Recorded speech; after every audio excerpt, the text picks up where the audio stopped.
નમસ્કાર મિત્રો, આજના સૌથી અગત્યના સૌથી મોટા તમામ ગુજરાતી મિત્રો, તમામ ખેડૂત મિત્રો માટે આજના સૌથી મોટા બિગ ન્યૂઝ। ગુજરાતની અંદર વરસાદ ચાલુ થઈ ગયો છે। 2 દિવસથી સતત વરસાદ પડી રહ્યો છે।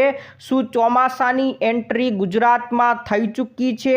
હવામાન વિભાગની લાઈવ મેપ આવી ગયા છે, લાઈવ ડેટા આવી ગયા છે। આજના વિડીયોની અંદર લાઈવ ડેટા જાણીશું, એકે એક ક્યાં વરસાદ પડવાનો છે, કેટલો વરસાદ, અને હવે ચોમાસું ક્યાં પહોંચ્યું છે। લાઈવ ડેટા પણ આવી ગયા છે। ગુજરાતની અંદર હાલ છેલ્લા 24 કલાકની અંદર વરસાદે ધબધબાટી બોલાવી છે। કયા વિસ્તારની અંદર બોલાવી છે એના સમાચાર આપીશું। ગુજરાતનો મેપ સાથે વરસાદ આવી ગયો છે એ પણ સમાચાર આપીશું આજના વિડીયોની અંદર। લેટેસ્ટથી લેટેસ્ટ ચોમાસાની આગાહી કરવાની છે।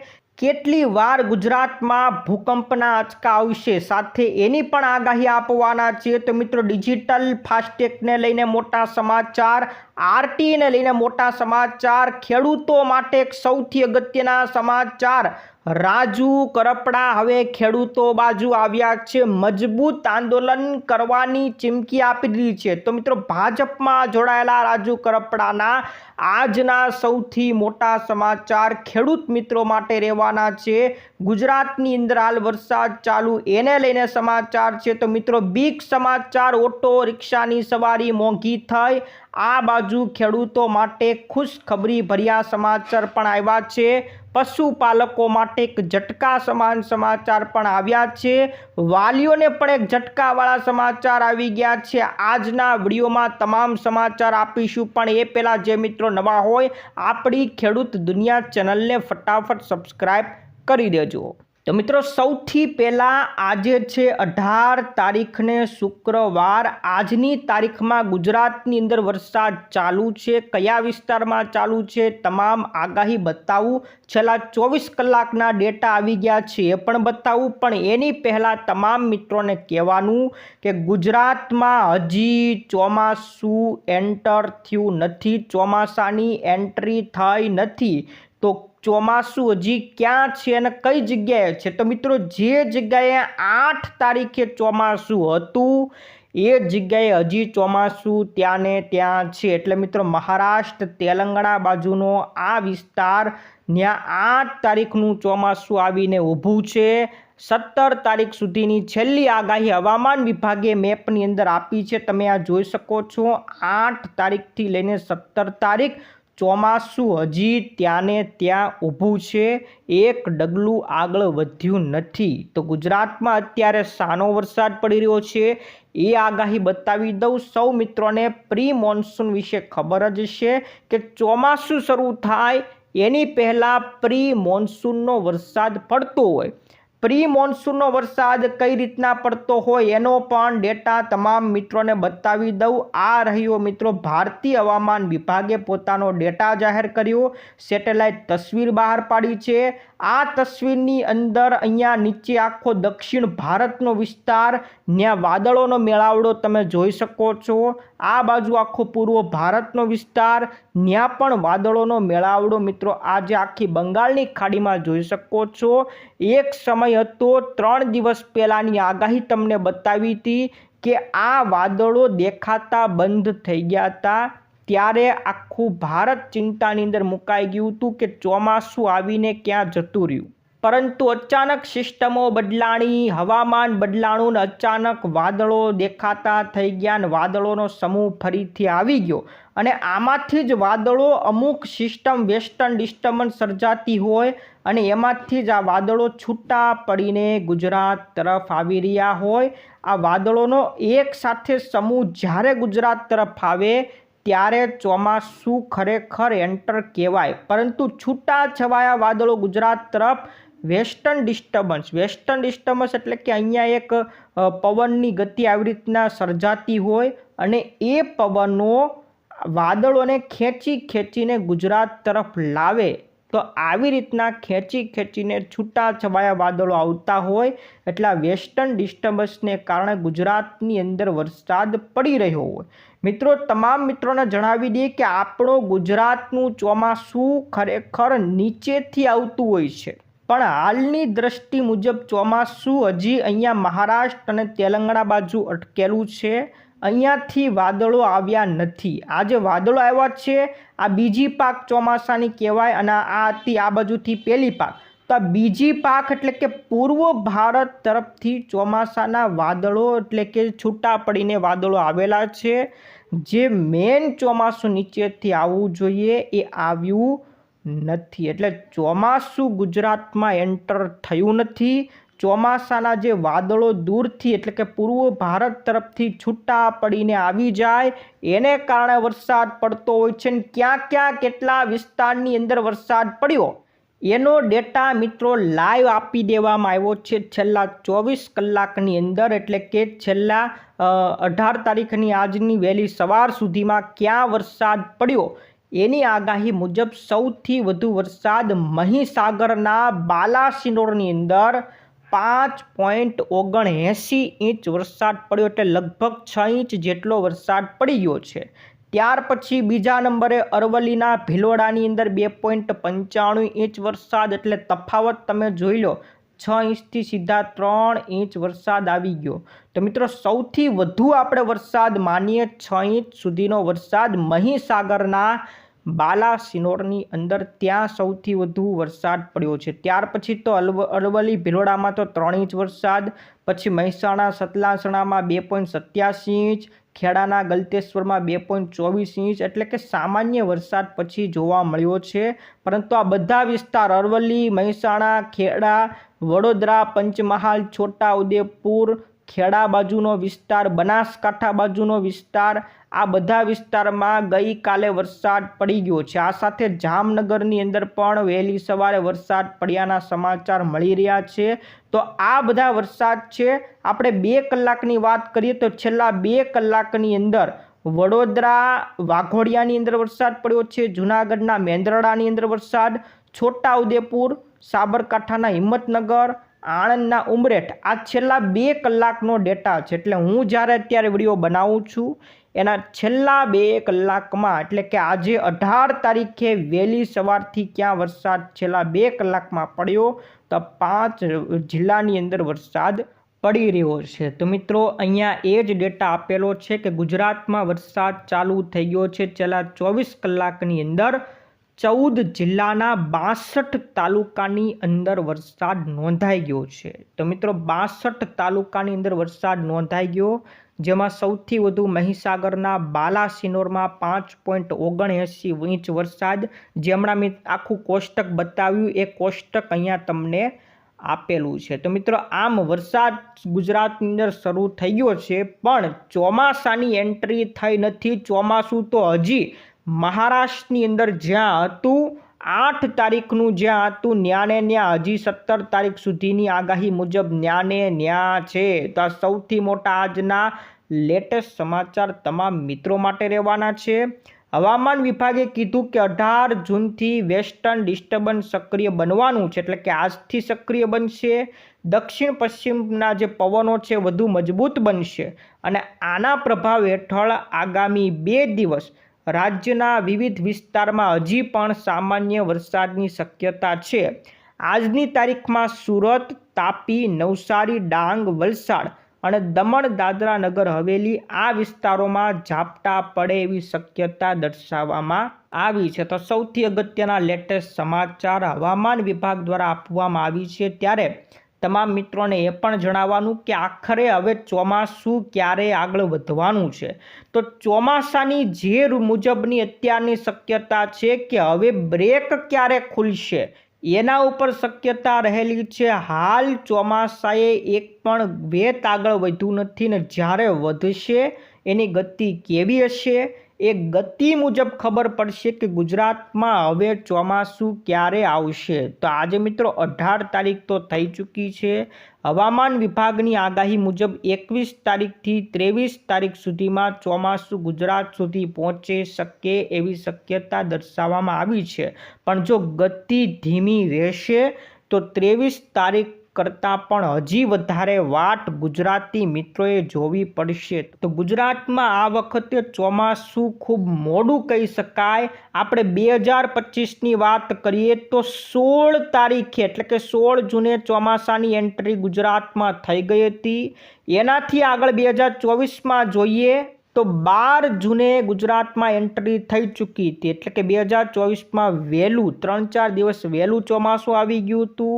2025ની અંદર 16 તારીખે એટલે કે એક દિવસ મોડું ચોમાસું, એટલે મોડું તો ન કહેવાય પણ 15 તારીખના બદલે 16 જૂને આવ્યું હતું.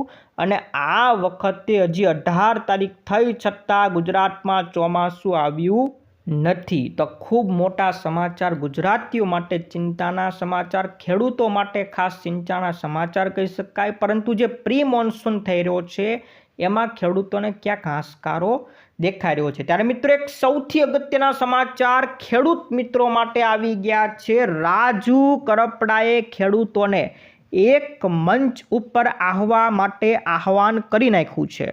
તો સુરેન્દ્રનગરમાં મૂળી જિલ્લા પંચાયતના સદસ્ય રાજુ કરપડાએ ખેડૂતોના હક અને સમસ્યાઓ માટે વધુ તેજ લડત આપવાની જાહેરાત કરી છે.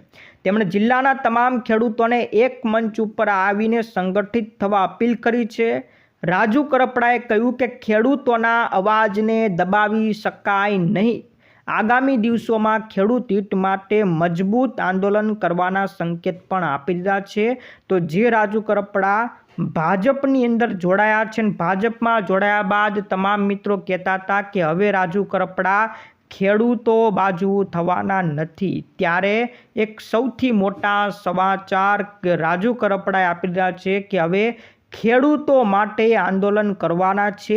એક મંચ ઉપર આવવા માટે ખેડૂતોને આહવાન કર્યું છે અને આગામી દિવસોમાં એક મજબૂત આંદોલન કરશે એવા સંકેત પણ આપી દીધા છે. તો ખેડૂતો માટેના સૌથી મોટા અગત્યના સમાચાર કહી શકાય. તો મિત્રો આ બાજુ એક અગત્યના સમાચાર, ગુજરાતની અંદર ગ્લુ ટ્રેપને પ્રતિબંધ મૂકી દેવામાં આવ્યો છે. જ્યાં મિત્રો ગુજરાત સરકારે પ્રાણી કલ્યાણના હિત માટે ઉંદર પકડવા માટે જે ગ્લુ ટ્રેપ હોય છે કે જે ઉંદર એના ઉપર ચોંટી જતા હોય છે, તો ઉંદરને પકડવા માટે આવા પ્રકારના ગ્લુ ટ્રેપ ઉપર હવે ગુજરાતમાં સંપૂર્ણ પ્રતિબંધ મૂકી દેવામાં આવ્યો છે.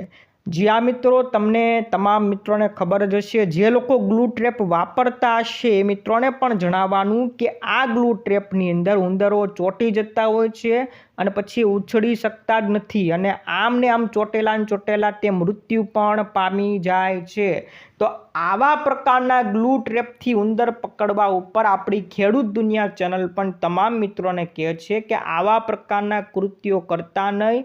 આ ખોટું પાપ તમારા માથે લેતા નહીં. ઉંદર પકડવાના બીજા પણ રસ્તા હોય છે જેમાં ઉંદરોને નુકસાન પહોંચાડ્યા વગર પણ પકડી શકાય છે. ત્યારે આવા ગ્લુ ટ્રેપ જે લોકો વાપરતા હોય તો એ લોકોને વિનંતી છે કે આવા ટ્રેપ વાપરતા નહીં. અને ગુજરાત સરકારે પણ તમામ જ્યાં પણ એનું ઉત્પાદન થતું હશે, જ્યાં ગ્લુ ટ્રેપ વેચાતા હશે એ બધા ઉપર રોક લગાવી દીધી છે. અને જો કોઈ આ ટ્રેપ વાપરવાનું વિચારશે અથવા તો વેચવાનું વિચારશે તો એના ઉપર પણ કાયદેસરની કાર્યવાહી કરવામાં આવશે. તો ગ્લુ ટ્રેપ ઉપર પ્રતિબંધ મૂકવામાં આવ્યો છે. સૌથી મોટા સમાચાર. તો મિત્રો આ બાજુ આરટીને લઈને એક મોટા સમાચાર, હજી ચોથો રાઉન્ડ બહાર પડવાનો છે. જ્યાં મિત્રો ત્રીજો રાઉન્ડ પૂરો થઈ ગયો છે અને હજી 6085 બેઠકો ખાલી છે. એટલા માટે ચોથો રાઉન્ડ 18 જૂનથી એટલે કે આજથી શરૂ થઈ ગયો છે. એટલે આ અંતિમ રાઉન્ડ છે, છેલ્લો રાઉન્ડ છે. જે વાલીઓ હજી પણ પોતાના બાળકની બેઠક લઈ શક્યા નથી એમના માટે આ છેલ્લો મોકો છે. 18 જૂન આજથી ચોથો રાઉન્ડ છે.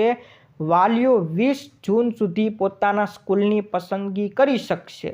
તો તમારે સ્કૂલ ફેરવવી હોય, બદલવી હોય તો તમારા માટે આ છેલ્લો મોકો છે. 20 જૂન સુધી તમે પોતાના બાળક માટે સ્કૂલની પસંદગી કરી શકશો. હજી 6085 બેઠકો ખાલી છે. તો આરટીને લઈને આ ચોથા રાઉન્ડ શરૂ થઈ ગયો છે. સૌથી મોટા સમાચાર. તો મિત્રો ગુજરાતના કચ્છમાં ફરી એકવાર આંચકો આવી ચૂક્યો છે। કચ્છ જિલ્લામાં બપોરે 12:39 ભૂકંપનો આંચકો આવ્યો હતો। ભચાઉ નજીક આ કેન્દ્ર બિંદુ નોંધાયું હતું, જેમાં 3.2ની તીવ્રતાનો આંચકો હતો। આંચકાની તીવ્રતા જોઈને લોકો ઘરો અને ઓફિસમાંથી બહાર દોડી આવ્યા હતા અને લોકોમાં ફફડાટ પણ જોવા મળ્યો હતો। તો ગઈકાલે બપોરે 12:39 આંચકો આવ્યો હતો। ત્યારે મિત્રો ખેડૂતો માટે ખુશ ખબર આવી ગઈ છે। પીએમ કિસાનનો 23મો હપ્તો તારીખ જાહેર થઈ ગઈ છે। સરકારે ઓફિશિયલી તારીખ બહાર પાડી છે। આવનારી 20 તારીખ એટલે કે 20 જૂન પરમ દિવસે શનિવારના રોજ 23મો હપ્તો જાહેર કરવામાં આવશે। તો સૌથી અગત્યના સમાચાર, 2000 રૂપિયાનો આગામી હપ્તો આવનારી 20 તારીખ પરમ દિવસે શનિવારે આવવાની છે। મિત્રો આપણે વિડીયોના સ્ટાર્ટિંગમાં શુક્રવાર આજના દિવસે કીધું છે, પણ તમામ મિત્રો નોંધ કરો, આજે ગુરુવાર છે। જી મિત્રો, આજે 18 તારીખને ગુરુવાર છે, આવતીકાલે શુક્રવાર અને પરમ દિવસે 20 તારીખે શનિવારે આ 23મો હપ્તો ખેડૂતોના ખાતામાં નાખવામાં આવશે। સરકારે ખુદ ઓફિશિયલી તારીખ બહાર પાડી છે। તો 23મો હપ્તો શનિવારના રોજ આવવાનો છે। મોટા સમાચાર, આ બાજુ ઓટો રિક્ષાની સવારી મોંઘી થઈ। 1 જુલાઈથી હવે નવા ભાવ જાહેર થવાના છે। જી હા મિત્રો, 1 તારીખથી હવે રિક્ષાનું મિનિમમ ભાડું જે 20 રૂપિયા હતું એને વધારીને 30 રૂપિયા કરી નાખવામાં આવશે। મોંઘવારી, સીએનજી અને પેટ્રોલના ભાવ જે વધી રહ્યા છે એને ધ્યાને રાખીને રિક્ષા ચાલકોએ સૌથી મોટો નિર્ણય કર્યો છે। તો મિત્રો સૌથી અગત્યના સમાચાર, 1 તારીખથી 20 રૂપિયા જે ભાડું હતું એ મિનિમમ ભાડું હવે 30 રૂપિયા કરી નાખવામાં આવ્યું છે। તો આ બાજુ મિત્રો પશુપાલકો માટે ફટકા સમાન સમાચાર, મોંઘવારી વચ્ચે મહેસાણાની દૂધસાગર ડેરીએ સાગર દાણના ભાવમાં પ્રતિ બોરી 200થી 250 રૂપિયાનો એક સાથે વધારો કર્યો છે। તો એક ઝાટકે 250 રૂપિયાનો વધારો કરી નાખ્યો છે। ત્યારે ખેડૂતોમાં રોષ ફાટી નીકળ્યો છે। ખેડૂતો જે દૂધ હિત રક્ષક સમિતિ છે એણે ભાવ પાછા ખેંચવા કડક ચેતવણી આપી છે અને એણે કીધું 10 દિવસમાં ભાવ પાછા નહીં ખેંચો તો ખેડૂતો ભારે આંદોલન કરશે। તો પશુપાલકો માટે એક અગત્યના સમાચાર હતા। તો વાલીઓને પણ એક ઝટકો પડી ગયો છે। ગુજરાતમાં 8 જૂનથી નવું શૈક્ષણિક સત્ર શરૂ થઈ ગયું। આ સત્ર શરૂ થતાં જ સ્કૂલ વાનના અને સ્કૂલ રિક્ષાના ભાડા પણ વધારી દેવામાં આવ્યા છે। જ્યાં મિત્રો સ્કૂલ વાનના ભાડામાં 200 રૂપિયાનો વધારો કર્યો અને સ્કૂલ રિક્ષાના ભાડામાં 100 રૂપિયાનો વધારો કરી નાખવામાં આવ્યો છે। તો વાલીઓ માટે આ ચિંતાજનક સમાચાર કહી શકાય। ત્યારે મિત્રો બીજા એક મોટા સમાચાર વાહન ચાલકો માટે આવી ગયા છે। જે ટોલ નાકા હોય છે ને આજુબાજુ રહેતા જે લોકો છે એમના માટે આ મોટા સમાચાર છે। એમના માટે જે 350 રૂપિયાનો પાસ જાહેર કર્યો હતો એ પાસને હવે ડિજિટલ કરી નાખવામાં આવ્યો છે, એટલે કે ફાસ્ટેગ સાથે લિંક કરી નાખવામાં આવ્યો છે। ટોલ નાકાની આજુબાજુ રહેતા લોકો ખાલી 350 રૂપિયાનો પાસ લઈ લે, પછી એને આખો મહિનો મફતમાં મુસાફરી કરવા દેવામાં આવે છે। 1 પણ રૂપિયો પછી ભરવાનો હોતો નથી। પછી ગમે તેટલી વાર તમે ટોલ નાકે પસાર થાવ, તમારે પૈસા ભરવાના નથી।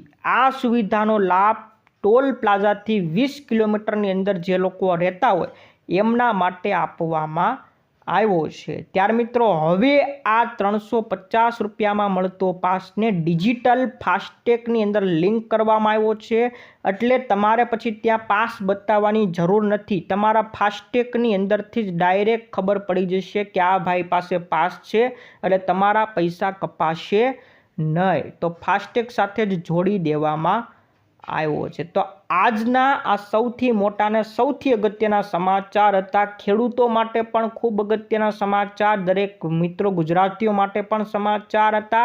અને જે ચોમાસાને લઈને મિત્રો જે સમાચાર છે કે ગુજરાતમાં હજી ચોમાસું પ્રવેશ્યું નથી।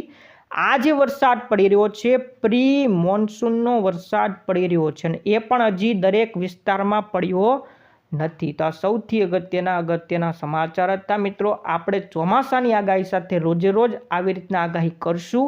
તો આજનો વિડીયો ગમ્યો હોય તો લાઇક કરી દેજો અને તમારા જેટલા પણ મિત્રો હોય એને ફેસબુક ગ્રુપમાં વોટ્સઅપ ગ્રુપમાં ફટાફટ આ વિડીયો મોકલી દેજો. આજ માટે વિદાય લઈએ છીએ. ફરી મળીશું આવતા વિડીયોમાં. જય જવાન જય કિસાન.